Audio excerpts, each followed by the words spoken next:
tribe.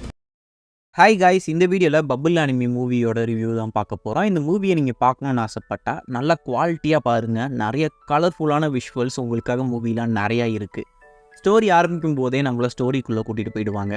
Hollywood மூவிஸில் உலகம் அழிய போகுது அப்படின்னா எப்படி யூஎஸை காட்டுவாங்களோ அதே மாதிரி அனிமி பொறுத்த வரைக்கும் டோக்கியோ தான். டோக்கியோவில் குறிப்பிட்ட இடத்த சுற்றி ஒரு பெரிய பபுள் ஒன்று ஃபார்ம் ஆகியிருக்கும்.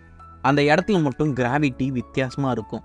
இது ஒரு பபுள் ஸ்பிளாஷ் ஆர் டிசாஸ்டர்னு கூட சொல்லலாம். ஸோ இதனால் டோக்கியோவில் இருந்த மக்கள் எல்லாமே வெளியூருக்கு போயிருப்பாங்க. இருந்தாலும் அந்த இடத்துல சில மக்கள் மட்டும் வசிச்சுக்கிட்டு இருப்பாங்க.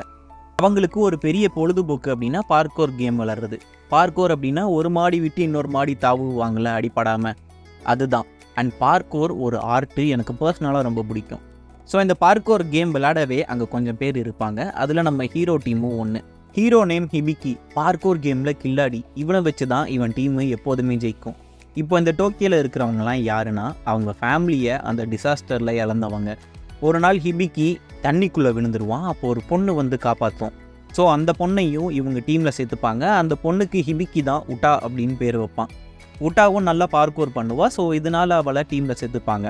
ஆனால் உட்டா ஹிபிக்கியை தொட்டா அவள் உடம்புல பபுள் ஃபார்ம் ஆகும். அதனால் அவளால் ஹிபிக்கியை தொடவே முடியாமல் போயிடும்.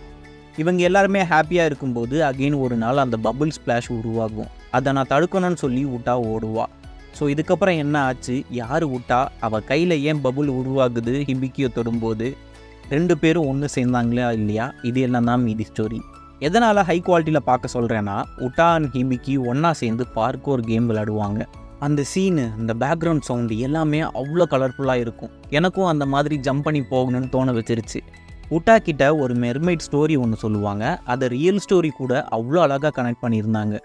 சுசுமி அடுத்து ஒரு நல்ல பிஜிஎம் இந்த மூவியில் கேட்க முடிஞ்சிச்சு. ரெகுலர் லவ் ஸ்டோரி தான், ஆனால் ப்ரெசென்ட் பண்ண விதம் வேறு மாதிரி ப்ரெசென்ட் பண்ணியிருப்பாங்க. முக்கியமாக ஒன்று சொல்லணும், இந்த படத்தோட இங்கிலீஷ் டப்பிங் ரொம்பவே சிம்பிளாக இருக்கும். கொஞ்சம் இங்கிலீஷ் தெரிஞ்சாலும் போதும், சப்டைட்டில்ஸே தேவையில்லை. நீங்கள் இந்த மூவியை இன்னும் பார்க்கல அப்படின்னா கண்டிப்பாக பாருங்கள். பார்த்தவங்க உங்களோட கமெண்ட்ஸை சொல்லுங்கள். நெக்ஸ்ட்டு வேறு ஒரு மூவி ரிவ்யூவில் பார்ப்போம்.